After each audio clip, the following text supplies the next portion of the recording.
Buenas, ¿qué tal a todos y a todas? En esta oportunidad tengo el enorme agrado de presentar a Fernando Totti Aguirre, integrante del Operativo Cóndor y del Comando Merlo de la Juventud Peronista. Fernando, ¿qué tal y cómo estás? ¿Todo bien? Todo bien, con sensación de presencia este reportaje, así que te felicito por si tenés algo que ver en lo técnico. Bueno, te agradezco muchísimo a vos por esta oportunidad y por permitirme esta instancia. Bueno, hoy por supuesto vamos a hablar sobre el Operativo Cóndor. Más allá de los detalles que por lo general se suelen saber del operativo y del aterrizaje efectivo en las islas, eh, la posibilidad de que hayan flameado 7 banderas y haber estado allí, la pregunta con la cual igual a mí me gustaría arrancar es ¿cómo fueron los preparativos para hacer el operativo? Es decir, ¿cómo se fue generando esa logística? ¿Quién nucleó a los 18 integrantes? ¿Cómo fueron esos momentos, digamos, previos en donde ustedes se reunían a ver esto y a ver de qué manera poder llevar a cabo el operativo en sí? ¿Cómo fue todo ese momento previo, Fernando? Bueno, necesariamente tengo que incursionar en el tema de que nosotros estábamos militando con algunos compañeros de más experiencia en la resistencia peronista, y nuestro principal objetivo político era el regreso del general Perón a la patria.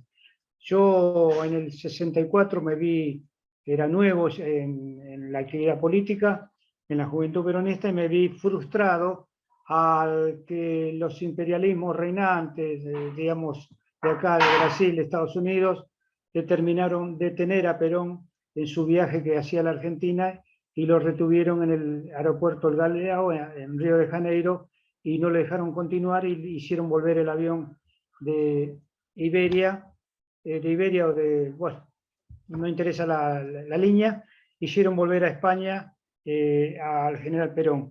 Yo estaba allí en la Plaza Miserere esperando compañeros que se sumaran a una gran movilización para presionar sobre esa detención arbitraria.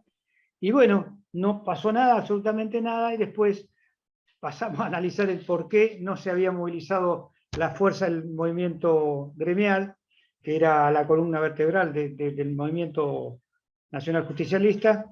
Así que, bueno, fue eso una de las primeras frustraciones. Después, análisis entre los compañeros, por qué, por qué no. Un grupo de avesados compañeros nuestros se fueron encomendados a viajar a Montevideo y si Perón llegaba al aeropuerto de Montevideo, tomar el aeropuerto porque era una alternativa que había barajado el comando que dirigía la operación Retorno. Bueno, no tuvieron que actuar porque no quedó en Río de Janeiro.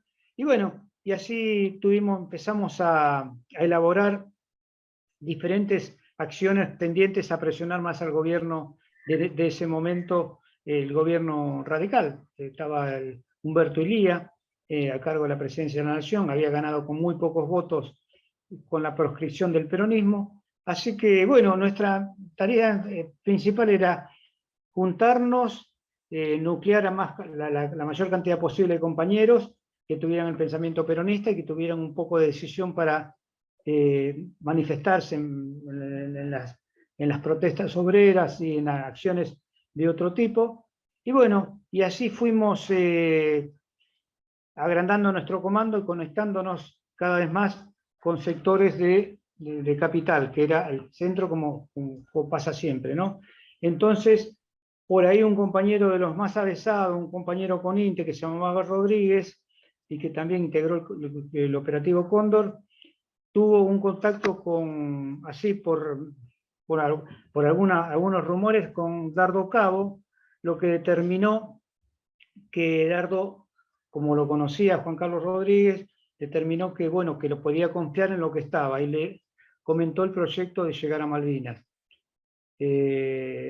Posteriores reuniones determinaron conocer la expectativa, las condiciones que se podía llegar a Malvinas, y bueno, si ahí tuvimos conocimiento que la llegada a Malvinas iba a ser por un avión, o sea, por vía aérea, porque si no las condiciones para llegar por mar eran muy difíciles.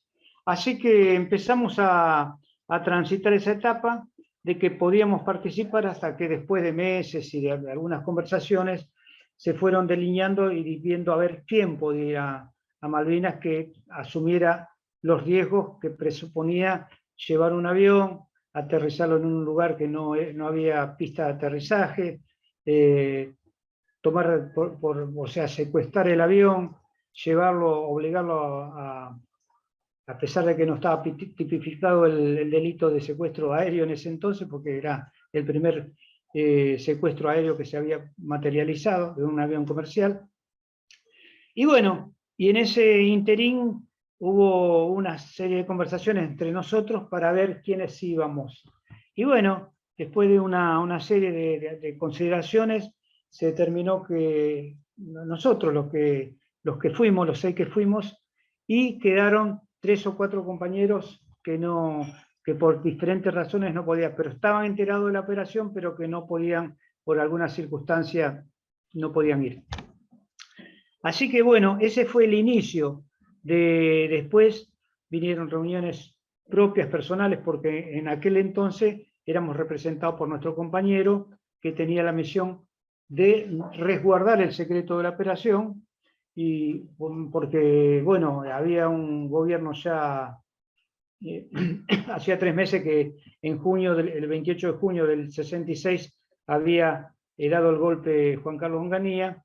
Pues, anteriormente había estado Ilía, y bueno, y siempre estábamos muy respetuosos de que había que guardar un estricto silencio sobre el operativo, porque si éramos detectados, por supuesto íbamos a ser detenidos, y bueno, y todas las consecuencias que podía tener. Así que no sé si te satisface la respuesta o tenés alguna. Ahí es como que en un momento tengo entendido también la que tracciona muchísimo esta iniciativa es María Cristina Berrier, ya que empieza a aportar, digamos, la parte de la logística y la que empieza a contactarse con personas de aerolíneas. Ella tenía también vínculos con la gente de Revista Panorama y consigue como un parte de financiamiento de un empresario que era Caos Arabia, si mal no me equivoco, y eso, bueno, permite también ir haciendo más fluida esta idea de poder ir efectivamente o de poder materializar lo que iba a terminar siendo el operativo Cóndor. Y al mismo tiempo, bueno, dardo cabo con cierto apoyo del padre, es decir, se va dando también esa trayectoria, lo que le permite a ustedes decir, bueno, esto sí empieza a ser cada vez más viable. Claro, por supuesto que contamos con la valiosa información que nos trajo María Cristina Berrier, ya que viajó un par de veces en el mismo vuelo, en el 648 de Aerolíneas, trabó conversación como investigadora de una serie de cosas, bueno, diciendo que estaban en operaciones de conocer más la Patagonia y demás, y allí consigue datos elementales como ser qué autonomía tenía un vuelo, dónde cargaba su combustible, cargaba acá en el aeroparque, tenía autonomía para ir y volver sin cargar combustible. Entonces allí se sacó la cuenta de que se podía llegar a Malvinas en vuelo directo desde el aeroparque, pero no alcanzaba el combustible para regresar. O sea que nosotros ya sabíamos que llegábamos, pero que no volvíamos, no podíamos volver, porque el tema era aterrizar, y después de aterrizar en un lugar donde no se sabía los daños que se podía ocasionar al avión, determinó que, bueno, íbamos a llegar y el concepto era reivindicar la soberanía nacional, tratando de tomar objetivos estratégicos que eran 3 solamente, y cada cual tenía la misión de llegar a esos 2 objetivos, que eran la gobernación en principio, el town hall que tienen eso donde se reúnen, y la sede del comando de marines, que eran 12 o 15 marines que estaban ahí destinados, que le decían que eran mercenarios belgas, que estaban ahí en la isla. Y bueno, ese era el objetivo, pero conscientes de que el avión se desviaba, iba a Malvinas, aterrizaba, esperando que fuera en buenas condiciones el aterrizaje, que pudiera aguantar el, qué sé yo, aterrizó en una pista de carreras de caballos, con suelo consolidado, porque si no, la turba de Malvinas no resiste carrera de caballo o un maltrato que no fuera algo consolidado. Entonces sabíamos que ese hipódromo, o llamándolo grandemente, ¿no? Ese hipódromo aguantaba un peso relativo para hacer un aterrizaje. Había aterrizado en el año 64 Miguel Fitzgerald con una avioneta mucho más chiquita, sin pasajeros, y era todo distinto. Pero bueno, gracias a la pericia del comandante y tripulantes del DC-4, logramos aterrizar en 300 metros. El avión se detuvo, un poco había llovido, por el fango que había, y posteriormente una de las ruedas se hundió un poco, pero no era como para volcar el avión ni nada por el estilo. Se hundió de un lado, lo encontró más blando y bueno, se hundió, pero no se hundió, qué sé, se habrá hundido 25 centímetros, una cosa así, no una cosa grave.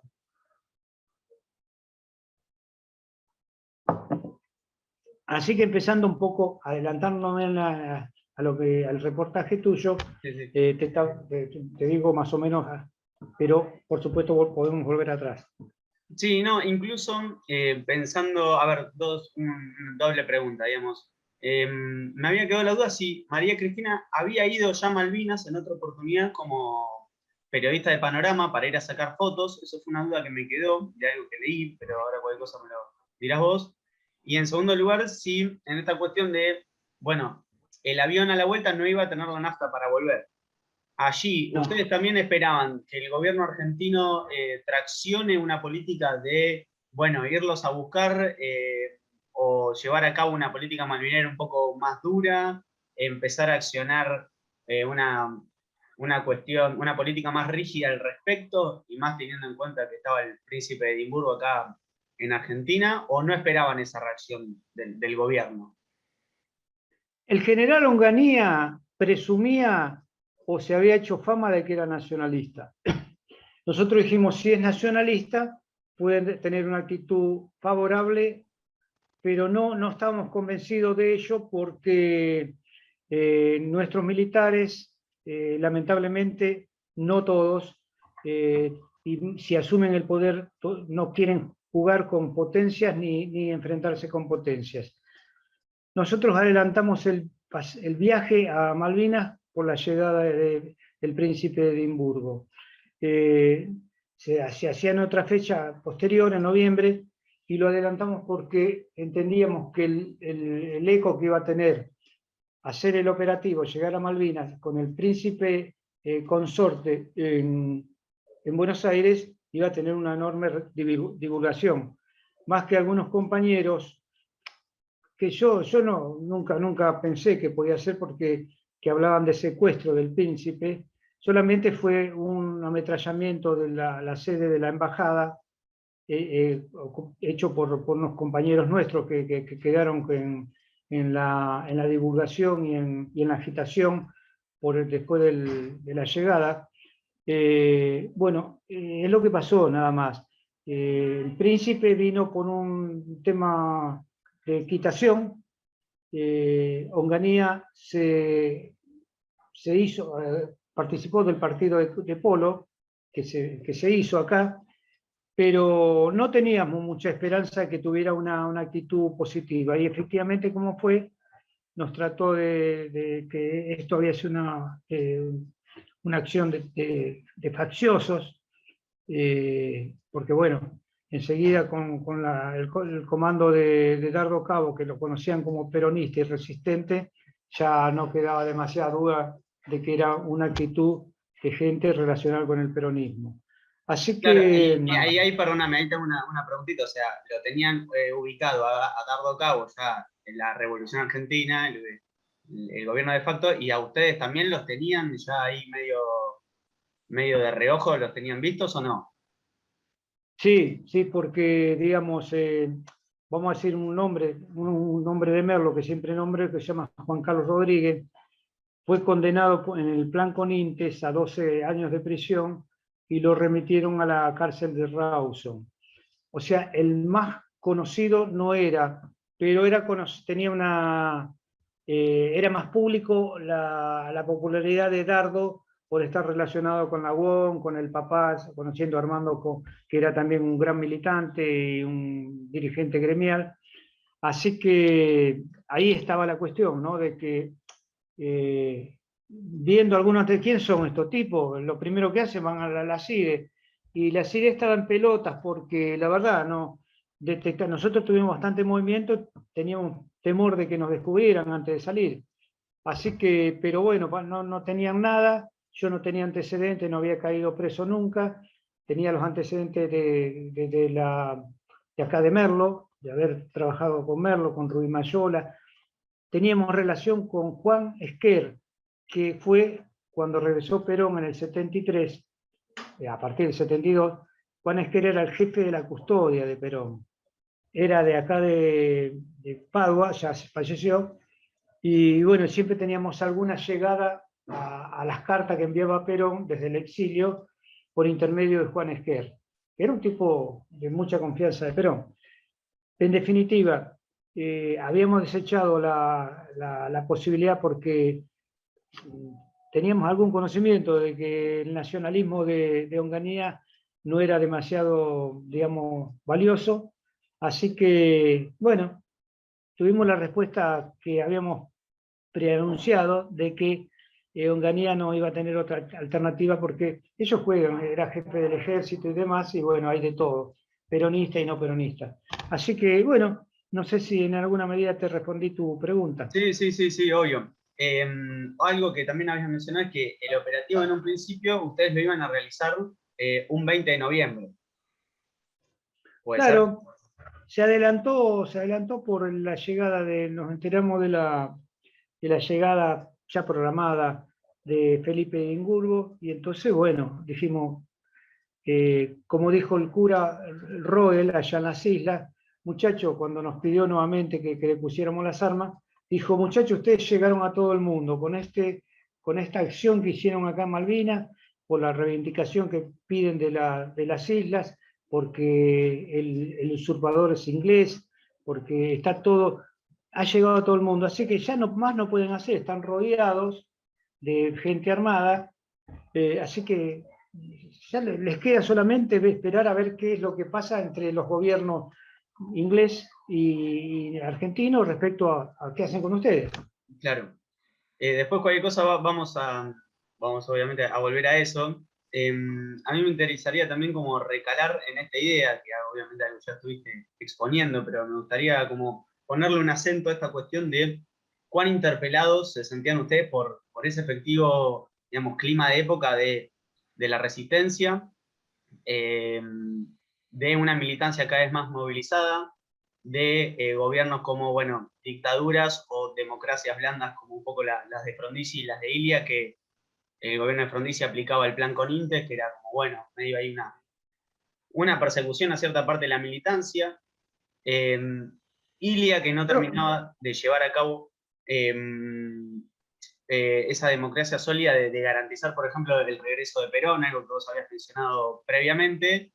Y eso, por eso, ¿cuánto los terminan movilizando ustedes como para después decir, bueno, hagamos este acto como termina siendo el operativo Cóndor, en donde también, digamos, entra el tema del estar armados, ¿no? Como esto de un poco de la lucha armada, empiezan a hacer un anticipo ustedes, con, bueno, ya Claro, unas experiencias que habían estado antes. Porque ustedes, digamos, cuando ingresan al avión llevan armas, no recuerdo ahora si estaban cargadas o no, pero bueno, sí, estaban formaba cargadas. parte del carácter de la militancia de ese momento, de una proscripción, de gobiernos que no garantizaban una democracia plena y demás. Digamos, ¿cuánto los terminaba atravesando ustedes a esto?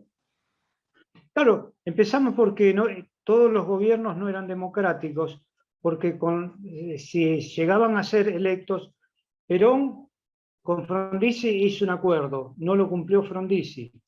Posteriormente, ¿qué hizo? Ante la resistencia del peronismo, del gremialismo, lo que sea, empezaron a meter miles de personas fueron encarceladas con el plan Coninte, miles. No.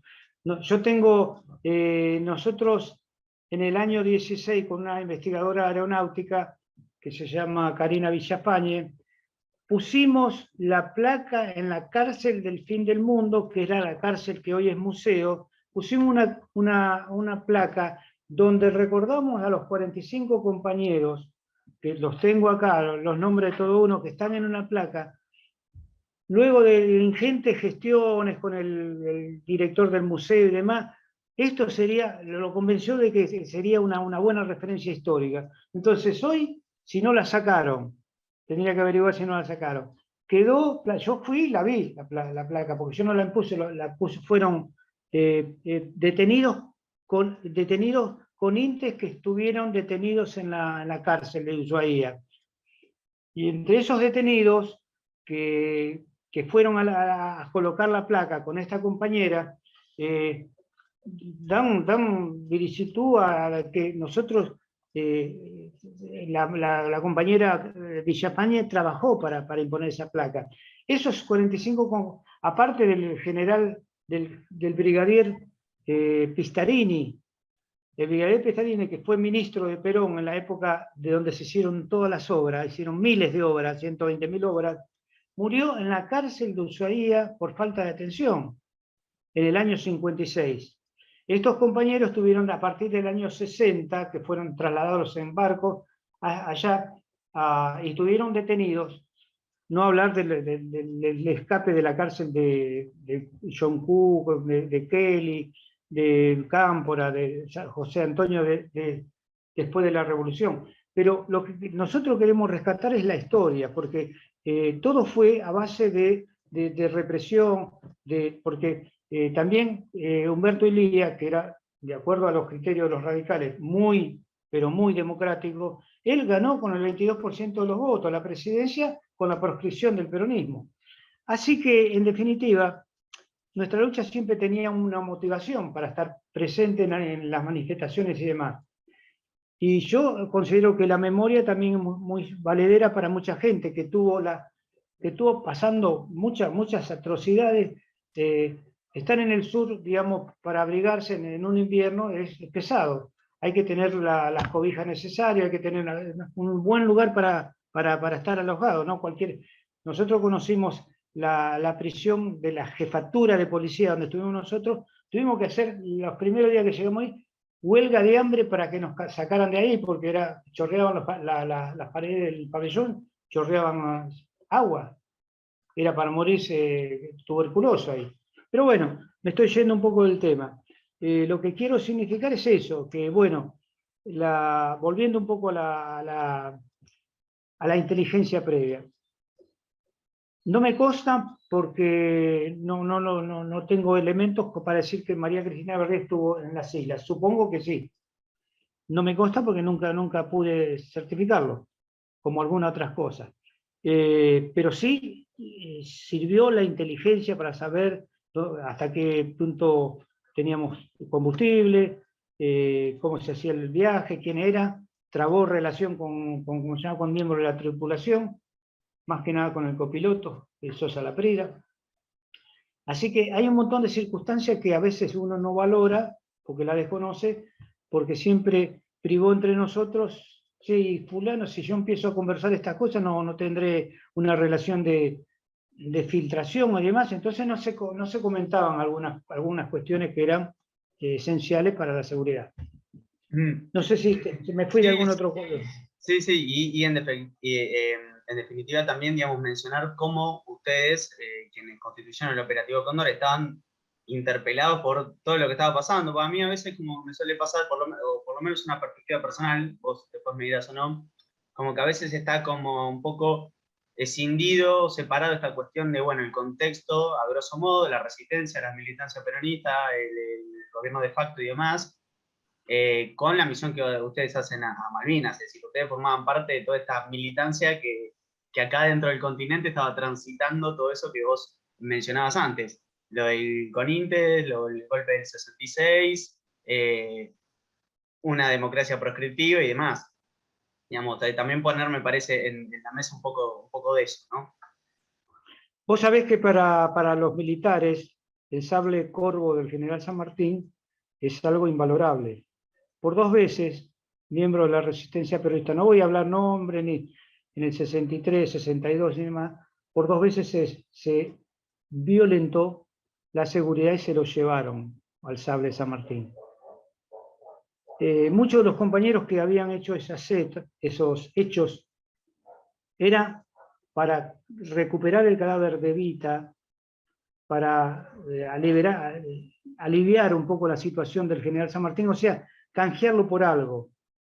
Entonces, más de una vez, bueno, la inteligencia militar logró detectar quién habían hecho, y bueno, uno fue el famoso ya, porque él lo dice mismo por radio y demás, que fue Agosto, un tipo muy relacionado con los medios gremiales y demás, quien comandó el primer hecho que también era Juventud Peronista, fue Agosto.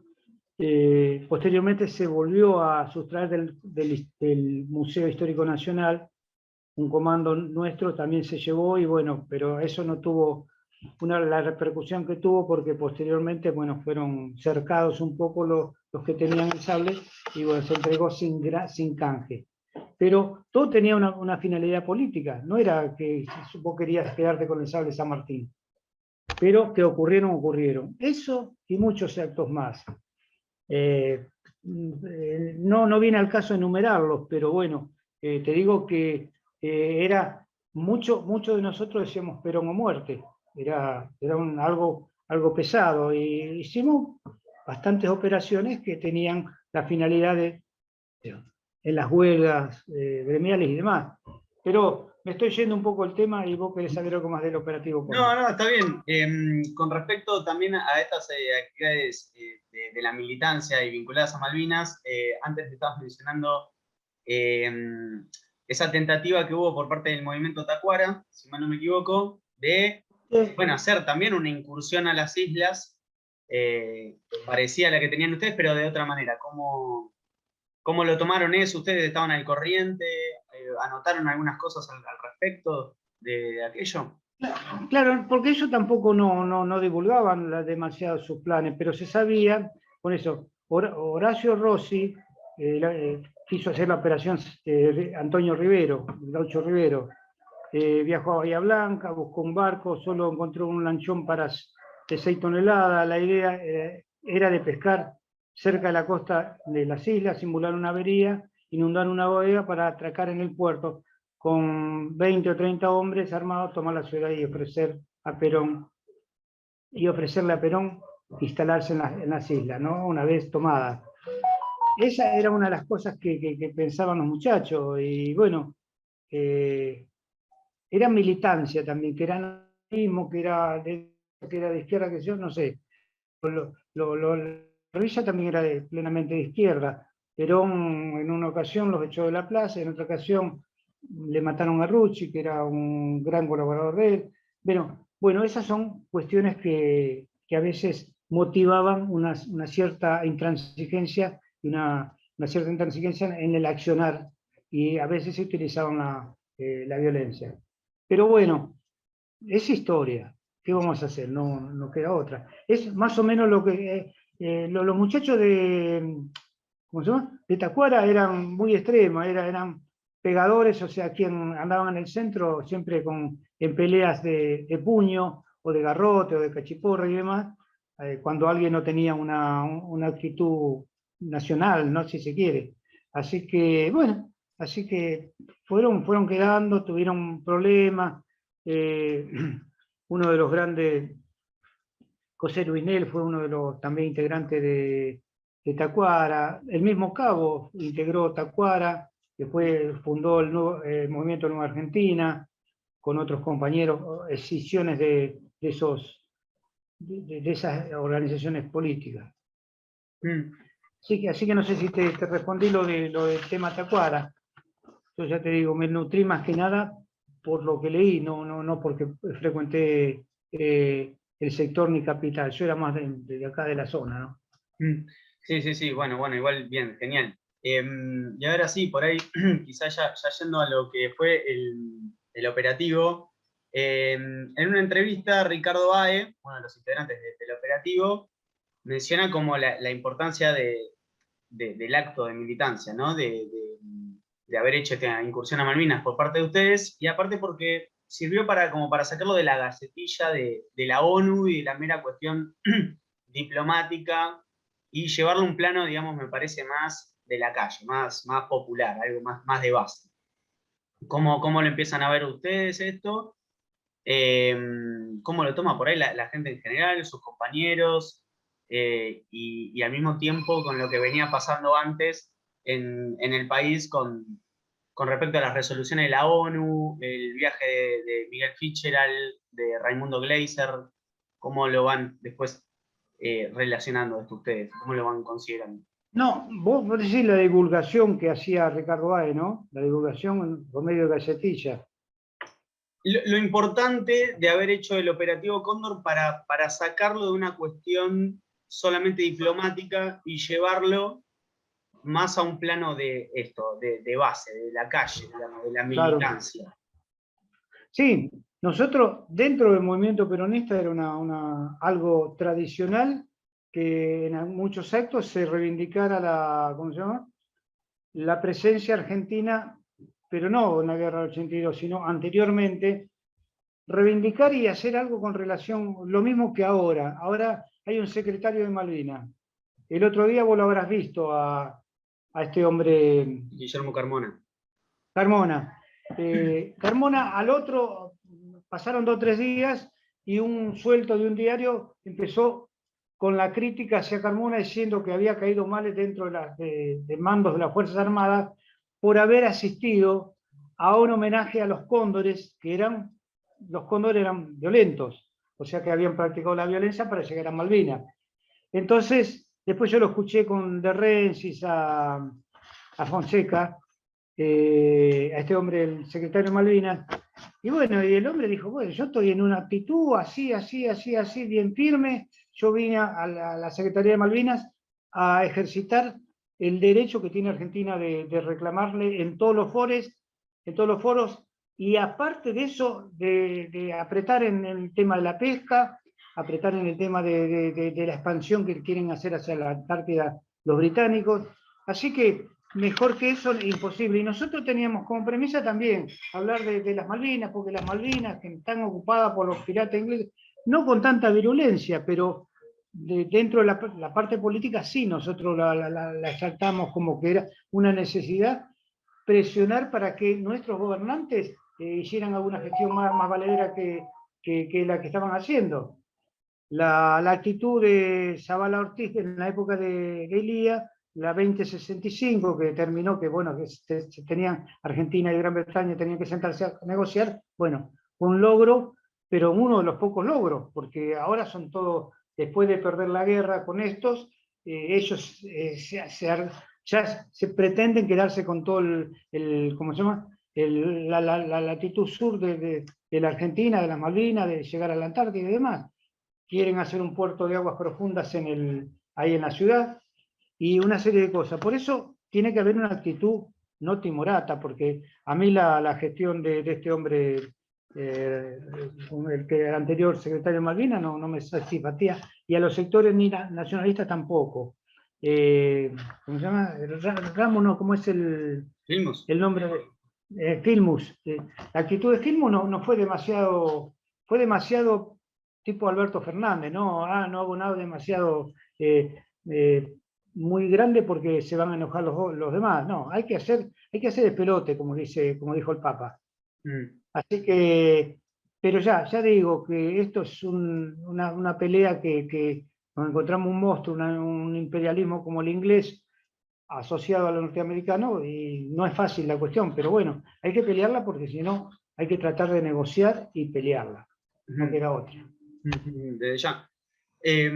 Y bueno, ya ahí cuando ustedes aterrizan en las islas, ¿cómo se van desencadenando los episodios allí. Vos antes mencionabas la intervención del padre salesiano Rodolfo Roel, que es de alguna forma el intermediario entre ustedes y el gobierno colonial de las islas. ¿Cómo empiezan ahí los episodios ya en el archipiélago y cómo se terminan resolviendo o dirimiendo? Sí, lo primero que hay que destacar es la actitud del comandante del avión, que fue el que empezó a ubicar, a sacar los pasajeros del área en conflicto, llevarlos a hacer gestiones, todo tipo de gestiones, hasta que empieza a intervenir el cura de la Iglesia Católica del lugar y, o sea, lo hace con una actitud de, bueno, de distensionar la actitud beligerante que había de parte de los isleños que estaban rodeándonos y nosotros que teníamos armas. Entonces teníamos intimaciones que nadie podía salir fuera de las salas del avión, del perímetro que tiene un avión, porque si no iban a disparar. Nosotros tomamos esa actitud, no teníamos comida, no había agua en el avión, utilizamos la radio del avión para mandar el comunicado producto de la pericia que tenía nuestro compañero de Merlo, Luis Caprara. Se pusieron en marcha los motores y se mandó el comunicado al territorio nuestro, a la Argentina. Y bueno, posteriormente esas gestiones de que nosotros con nuestras banderas y con nuestro territorio y ellos no. Y bueno, las gestiones para ver cómo terminaba, cómo concluía la cuestión. Entonces ahí sí entra a tallar la determinación y la valentía del cura, que dice: yo represento a la Iglesia Católica y le estoy ofreciendo asilo para que ustedes... No, pero no, si el asilo, ¿qué puede durar? Si estamos rodeados, se va a meternos a sacar a patada de la iglesia.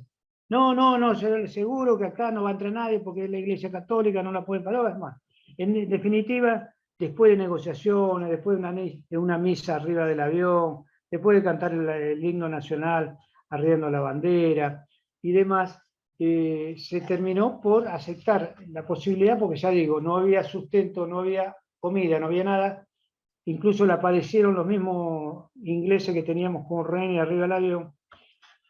Pero bueno, a uno lo largamos porque tenía un hijo enfermo, que si al otro, bueno, ya la actitud de Cabo era un poco negociadora. Él después dijo: muchachos, yo no quiero muerto, ni herido, ni nada, no quiero sangre, en una palabra, como están las condiciones. Así que, bueno, pidió que acatáramos esa solicitud, esa intención de la Iglesia de permanecer ahí y después ver qué pasaba con nosotros, qué decían los gobiernos de ambas naciones, ¿no? Y allí Nosotros, ustedes se quedan, digamos, como en la capilla un tiempo con la custodia militar británica, ¿no es cierto? Y después, ¿sí? bueno, también quería mencionar como el gobernador Guzmán tampoco accionando mucho para dirimir a favor la cuestión, sino, me parece, ¿no?, en una posición más displicente. Y después, bueno, ustedes, ¿cómo es el retorno acá al continente? Y bueno, ¿cómo es que lo juzgan Claro, directamente ustedes? pero en principio que al gobernador del territorio de Tierra del Fuego, María Cristina Berriel, lo habla arriba del avión en vuelo y le dice dónde vamos y que vamos a las Islas Malvinas, donde tiene jurisdicción su mandato de gobernador. El tipo no quiso saber nada, absolutamente nada, y quedó en la historia y hubo un acto en Río Santiago donde se repudió esa actitud y le costó, no sé, calabozo o un castigo a los que propusieron eso, que la actitud del gobernador al no hacer por lo menos un acto de pedirnos la rendición a nosotros: muchachos, este es mi territorio, yo soy la autoridad, tienen que rendirse. No, ni eso fue capaz, se mandó a mudar a la ciudad y no apareció más por ahí por el avión. Así que una de las cosas fue esa. Después, bueno, cuando estuvimos en la isla, nos rodeaba, por supuesto, con reflectores y demás. Una vez que entraron 6, 7 infantes desarmados para revisarnos, para chequearnos que no teníamos armas, una cosa, mentira, eran para sacarnos la bandera que teníamos nosotros. Y bueno, ahí se impuso, hubo trompadas diversas, hubo una pelea entre nosotros y ellos, y se metió el cura y el cura los echó, los echó de la iglesia por decir que esta era la iglesia y no podían estar acá.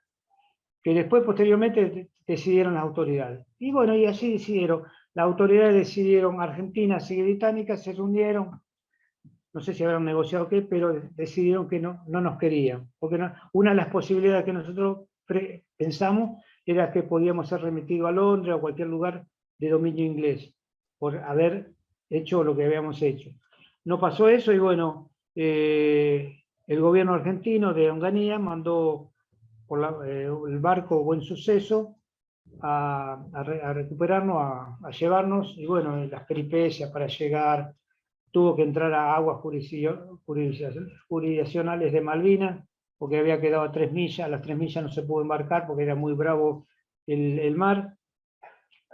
Nosotros habíamos llegado con una lancha carbonera ahí, y no se pudo hacer el transbordo de los prisioneros nosotros al buque.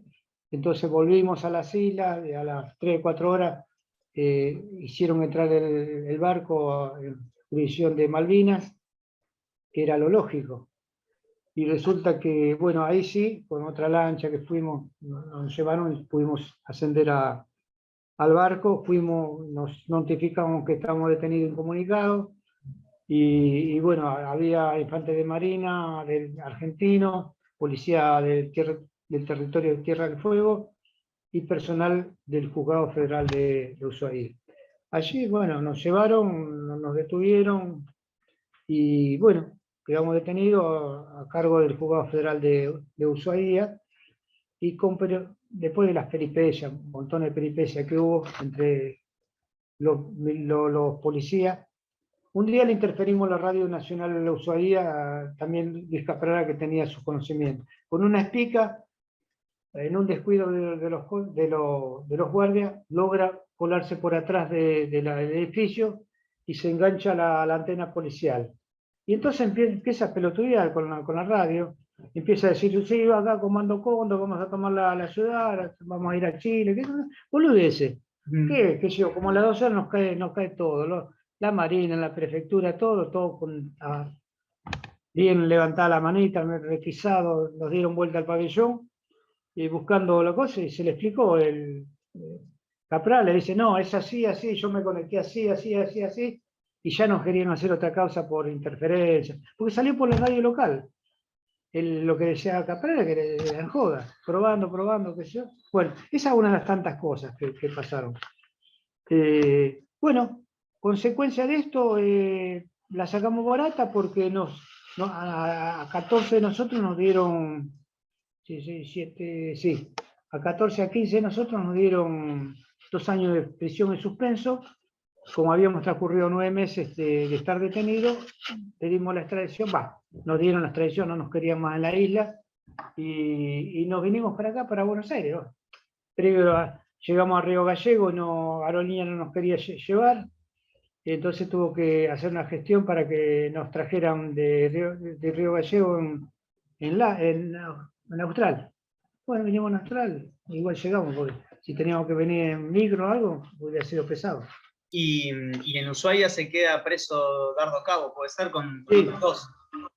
Se queda Dardo Cabo, Alejandro Llovenco y Juan Carlos Rodríguez, que son los que tenían antecedentes políticos, habían estado presos por algunas circunstancias políticas, entonces se quedan a cumplir. Claro. Y queda en Ushuaia. Y ustedes ya se habían venido para acá, para Buenos Aires. Sí. Sí, no, nosotros ya los despedimos, porque los trajeron a todos de Río Grande, a todos los que fueron a Río Grande, los trajeron a todos, y ellos ya se quedan en Ushuaia, los 3 que quedan en Ushuaia, y la que no pide la excarcelación es María Cristina Berret para quedarse, porque estaba relacionada sentimentalmente con Dardo. Claro, pero no se la dan y se termina volviendo. ¿María Cristina? Claro, se termina volviendo también con ustedes. No, se quedó. Perdón, no había entendido bien eso. Sí, no pidió la excarcelación porque había que pedirla. Claro. Entonces, un requisito judicial. Ella no la pidió, entonces que dice, bueno, yo me voy a quedar acá, y se quedó acá, no pidió la excarcelación, que se quedó en la jefatura. Porque Dardo salía en el recreo, salía y se iba a verla a ella.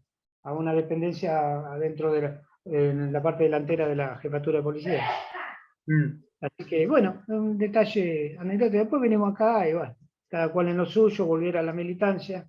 Claro, y claro, eso te iba a preguntar, porque lo iba a relacionar con esto, porque hay en un momento, Dardo Cabo logra hacer un reportaje carta a carta con los integrantes de la FAP, las Fuerzas Armadas Peronistas, y es como, bueno, de encontrar una relación con lo que hablábamos antes de las militancias, ¿no? Y el tema operativo Cóndor, ya por ahí empieza a ser taco ralo, y bueno, cómo es por ahí el día después tuyo o de otro de tus compañeros al operativo Cóndor, si siguieron militando, si aflojaron un poco, si encontraron muchas resistencias personales al respecto, o bueno, y si incluso era reconocido lo que habían hecho ustedes ya ahora con el operativo Cóndor finalizado. No, está bien. O sea, los que se sumaron a la lucha armada, que el otro día que querían poner la gigantografía afuera del museo, eran los tres que Dardo era notorio, estaban, ¿cómo se llama? En Montoneros. Era descamisado, se había adherido a Montonero y ya era una personalidad en Montoneros. Ya eso en el 72, 73. Sí, sí, después del 68 que se funda Montonero, después que pasa lo de Aramburu y esas cosas, bueno, posteriormente. Y entonces cae una vez, lo acusa, caen preso acá en La Matanza, él y el Cancagullo, caen preso y lo relacionan con que estaban esperando una parte del botín de este empresario que habían tenido prisioneros que sacaron sí, un montón de dólares, de millones de dólares, como era, no me acuerdo en este momento. Lo relacionan y le ponen esa causa y van presos.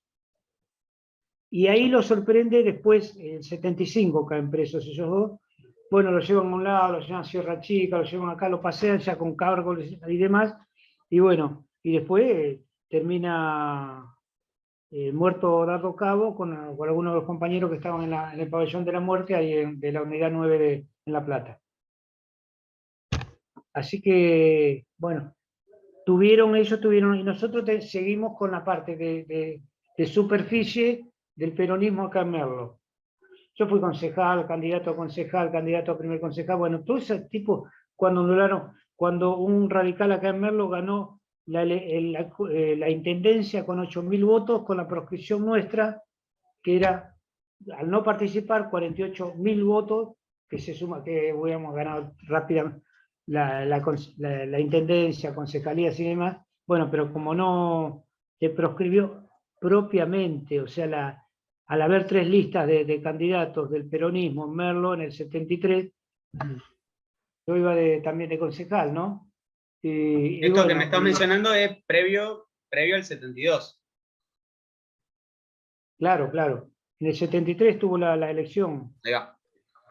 En el 73. Y nosotros presentamos una lista que era del Consejo del Partido. Y el sector de Solano Lima presentó otra lista, y otro sector que aprovechó la volada que yo presentó otra lista de la intransigencia y movilización. Eso cuando fue al Consejo del Partido, en orden provincial, se anularon todo y bueno, y ahí perdimos la oportunidad de ser triunfadores en la elección por esa diferencia que tuvimos. Así que bueno, lo que te quiero significar es que tuvimos una actuación a partir de esa época activa, pero dentro de la política de superficie del peronismo. No, sí. Bueno, después vino Perón en el 72, después en el 73, bueno, toda esa historia ya es más conocida, ¿no? Pero siempre tuvimos la militancia. ¿Y vos cuando ahí llega la dictadura en el 76, vos te tuviste que exiliar un tiempo o no? Si yo en el 76 tuve problemas. No. Sí, claro, si te tuviste que exiliar de casualidad. No, porque yo tenía una actitud de actividad política en superficie, quiere decir pública, activa en el partido, no era no tenía ninguna organización guerrillera ni nada por el estilo.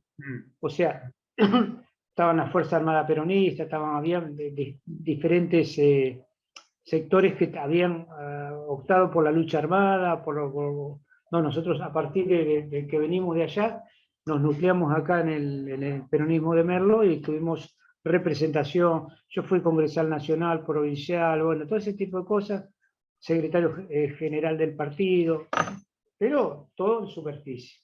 Claro. Por eso a nosotros, ninguno de nosotros tuvimos problemas. Está bien, está bien. Ninguno de nosotros, lo de Merlo. Sí.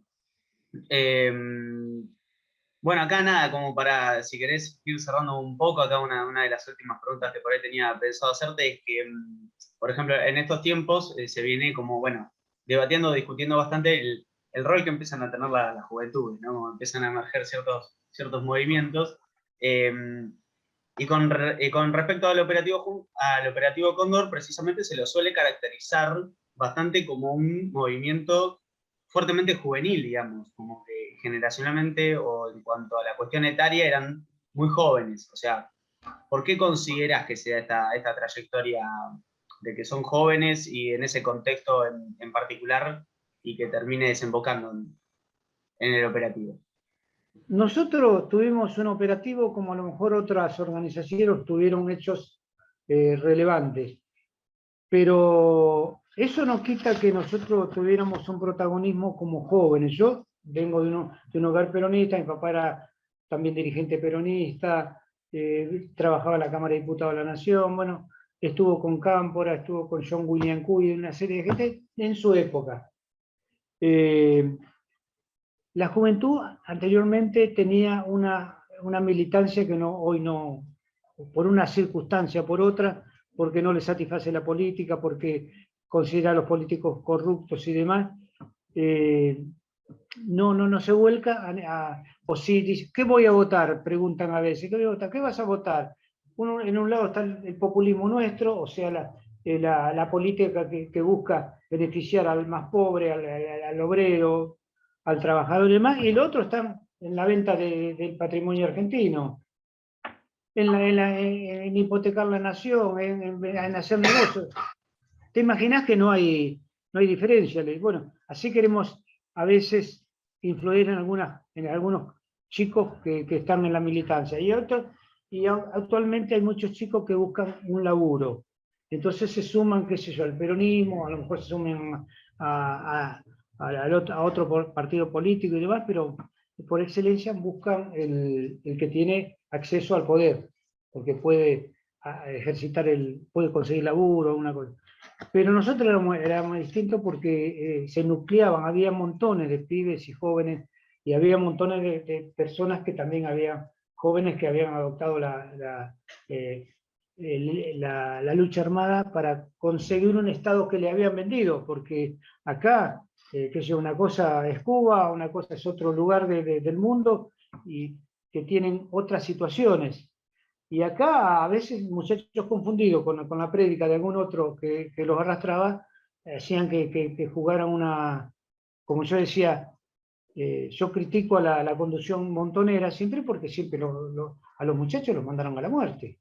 A a miles de compañeros mandaron a la muerte. Entonces, por eso no dejo de ser crítico de esa conducción, de Firmenich y compañía. No lo hago porque estoy en la derecha, porque estoy en la izquierda, pues no, lo hago porque soy un militante peronista, sin etiquetarme. Yo el pejotismo no lo banco, la conducción partidaria no lo banco. Yo soy crítico de que Alberto Fernández esté al mando del Consejo Nacional del Justicialismo. Soy crítico porque él tiene que ocuparse de ser presidente y tiene que haber otros cuadros políticos que conduzcan la estrategia política del peronismo.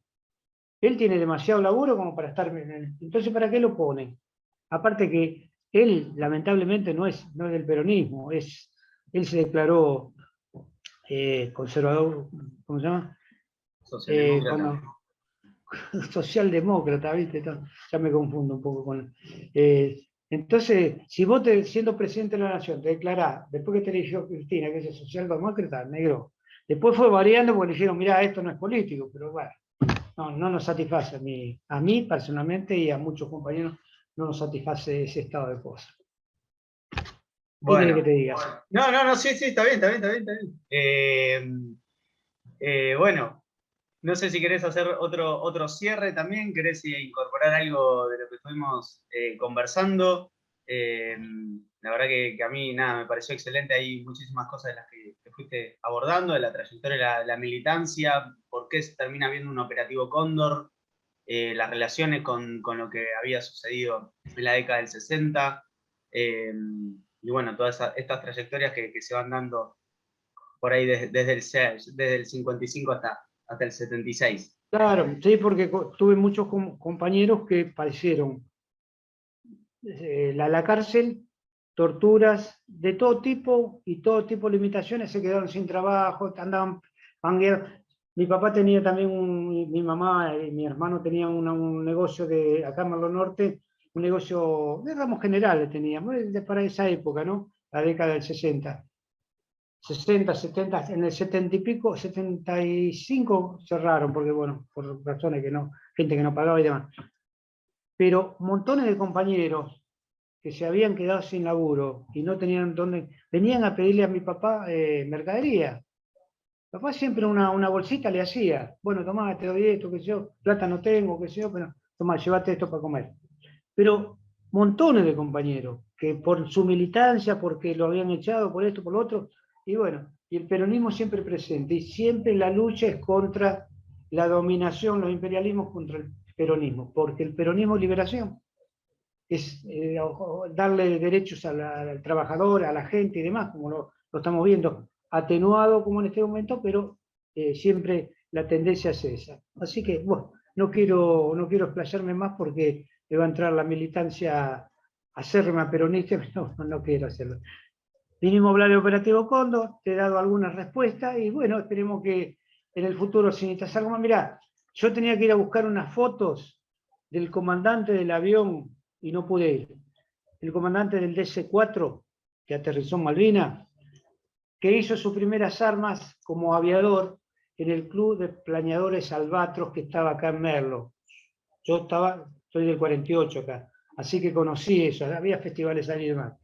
Entonces en el 2004, él vino a visitar la Argentina, fue a verme a mí al Congreso, yo laboraba en el Congreso, estaba en el gremio de jerárquicos, y no me encontró, bueno, y no vino más.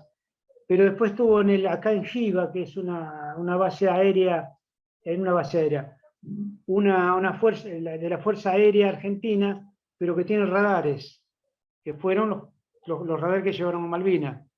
Y bueno, él vino a comer ahí, llevado por un compañero, y le ofrecieron un almuerzo, los oficiales jefes de ahí de Giva. Y entonces me dice, ¿viniste a buscar la foto? Sí, vine, pero no te encontré. Bueno, te la dejo acá. Y tiene una serie de fotos donde estuvo Fernández García de almuerzo, después se murió ahí por Centroamérica, además, donde estaba radicado. En Isla Margarita estaba radicado, en Venezuela. Así que, más no te puedo aportar. O sí, No, un hay mucho montonazo. más, Un pero montonazo, un montonazo. hay mucho más, pero bueno, qué sé yo, no Sí, bueno, alcanza desde mucho. ya, pero bueno, con lo de hoy, la verdad que es un montonazo, así que te agradezco enormemente, Fernando.